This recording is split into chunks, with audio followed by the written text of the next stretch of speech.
Hello, welcome to Read Read. Today I'm talking about a short story collection by John Barth, Lost in the Funhouse. This is the first John Barth book that I've read, although I did really like listening to him talk to Michael Silverblatt, and that whole lecture that's on YouTube is really, really great. I highly recommend this book. You've probably... If you know about John Barth, Lost in the Funhouse, and you're kind of looking up a video or looking it up to find the video, you've probably also come across Amy Hungerford's great video on it as part of her series. I think it's called The American Novel After 1945 or something. She has a really great video where she touches on the specific stories that she asked the students in the class to read. But I just want to kind of add to some of the stuff, or just talk about how much I enjoyed it. So yeah, John Barth, apparently he mostly writes longer stories, and after reading this before it clicked over to the end of the year, and the start of the new year rather, I steadfastly went and bought the collection that is both The Floating Opera and The End of the Road. So when that arrives, I'll be very, very keen to jump into it. If the book, if you don't know, I mean, you probably already know, but the book is basically a series of short stories that are attempts to kind of create new ways, new structures, new forms. So, for example, the very first story, the very, very first story, The Framed Tale, is one that I haven't had enough balls to actually execute on. You're meant to cut down the line here and sort of form a Mobius strip and tape together, so it's a sort of infinite looping 1, 2, 3 multi-dimensional story. Once upon a time there was a story that began, etc., etc. But in terms of the more full, longer than 9 word stories that exist in here. Some of the standouts for me were, of course, Night Sea Journey, Ambrose His Mark. I'm just skimming to some of the ones. There's also Petition, Autobiography, a self-recorded fiction, and of course there's Menelaid, which is probably the most virtuosic story in the collection. But yeah, and then so there's the book is divided. There are lots of stories that are set from the perspective, or they follow this character Ambrose, starting from the very first story, Night Sea Journey, which is sort of his journey as a sperm cell. And then there's Ambrose His Mark, how he got his name. There's a story, The Water Message, which although maybe some of it was a bit over my head in terms of like trying to dive and figure out the deeper meanings. Like, yes, he's establishing a relationship. He's learning how to kind of communicate and love with this other person.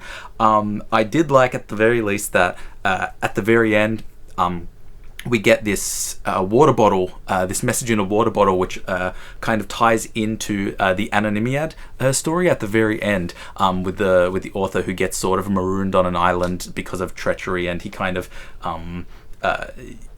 goes down this whole journey of eventually like deciding to kind of contemplating whether to write his story. And then he eventually decides he doesn't even care if he reads it, and that was a cool kind of tie back tie back between the two stories, because there's those stories. After Water Message, by the way, I think the Ambrose stories end with Lost in the Funhouse, the titular story. And then there are the other ones. There are some other stories like the ones that I mentioned.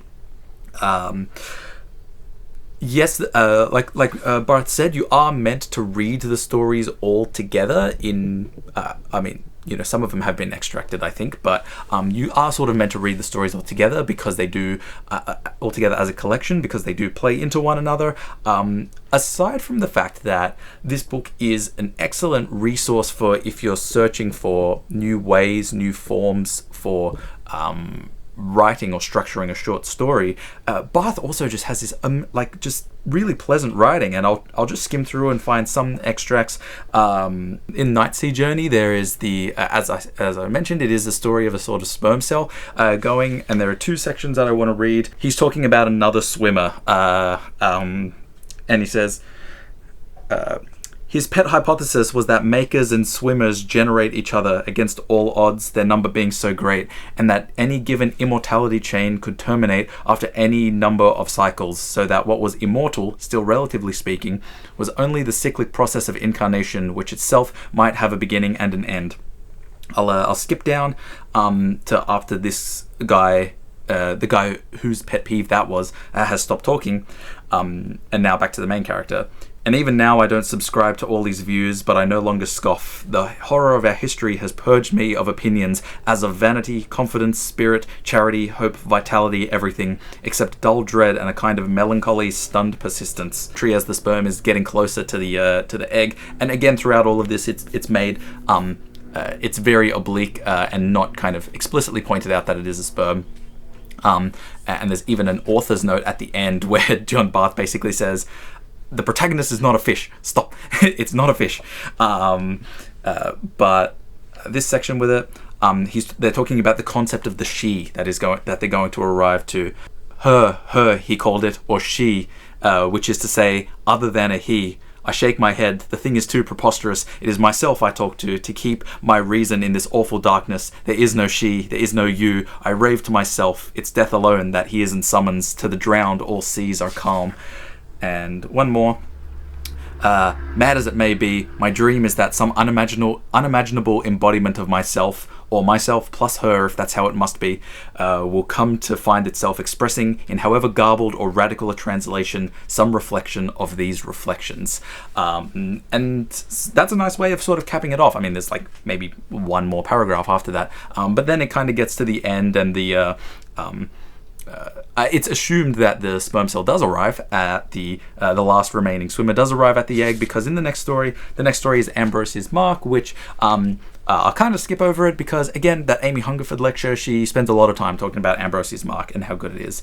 Autobiography, a self-recorded fiction. I love this idea. This is one of those meta things that maybe if you spent a lot of time reading meta works, this could grind your gears, but I thought that it was perfect. So, autobiography, a self-recorded fiction, is an autobiography of the words on the page, not of the author. You who listen, give me life in a manner of speaking. I won't hold you responsible. My first words weren't my first words. I wish I'd begun differently. Among other things, I haven't a proper name. The one I bear's misleading, if not false. I didn't choose it either. I don't recall asking to be conceived. Neither did my parents, come to think of it. Even so, score to be settled, children are vengeance. And Barth has this great humor, even through all of these kind of meta ideas. There is, he has a very funny interjection. There's a lot of, there's some jokes, some wordplay here and there. But the autobiography of the page itself is a cool example. And Barth can also flex that he will have interesting, unique ideas where he talks about, there's a story, another one that I've highlighted, Petition, which talks about a series, like the main character is a conjoined twin, but not conjoined side to side, but actually front to back, by kind of like an umbilical cord, I guess, that's coming out of the main character and going into the back of the other twin. And it's a really, really interesting story because the person in front kind of refuses to acknowledge the existence of the person behind at a certain point. He starts to like kind of stop listening to his advice. The person at the front is sort of described as a brute, like a kind of going through the world. The person behind is like meek and kind of physically fragile, but is a scholar, is a learned person. So just as another funny thing, the two start dating a contortionist, and I'll just let you decide. I'll let that stew in your brain. But at some point, the twin that's behind sort of realizes that he sees the partner from a different perspective while she's sleeping, sort of sees her like underneath, and he starts to see an alternate face that's behind her. And so even though up until this point in the story, the person behind the main character was ready to just give up and die and let that person be one, he's seen this alternate face and has sort of been revitalized, like his life has been renewed, I guess. And he ends off the story with this.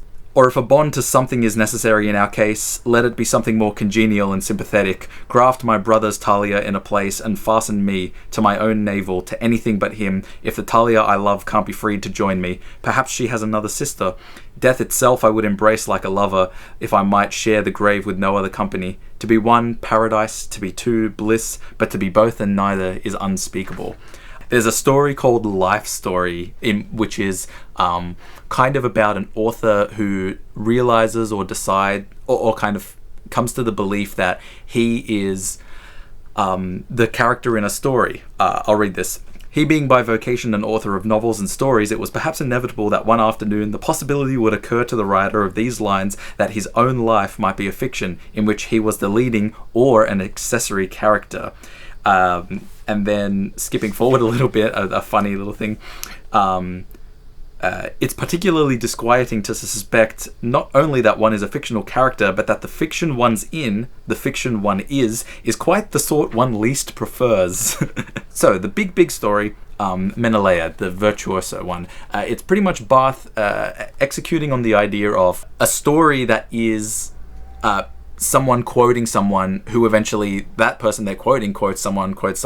But just to give you an idea, you can sort of see it is a story that has to be read because as the book goes on, you get progressively more and more quotation marks. And I'm going to skip through to another section. Years. So yeah, now we've got quotes of quotes. And then it skips all the way through. There's a great section where everybody exclaims, and another great section where I think everybody asks the question why in unison. Everybody, somebody very deep in the story exclaims what, and then come on, autofocus, I believe in you. Good enough. And then everybody unanimously exclaims why. Or the main character exclaimed why at that point. There's an awesome moment of silence being voiced with an oracle from like 4 layers down into the story refusing to say anything, and that silence kind of travels all the way through every single narrator. It starts to wind back down, and it's just an excellent story. It's really the standout in terms of virtuosity. Like, I think if you're a writer looking for different ideas, ways of conceptualizing writing and structures, then everything in this collection will be beneficial. The whole thing is great. Highly recommend you check it out. Let me know. Oh man, ever since enacting my book ban, I don't know if I'll be able to buy any more Barth books other than the Floating Opera. But let me know what you thought of this at least. Let me know of some books that I might be able to suss out and read in 2024. And yeah, as always, thank you for watching. I hope you enjoyed the video, and I'll see you in the next one.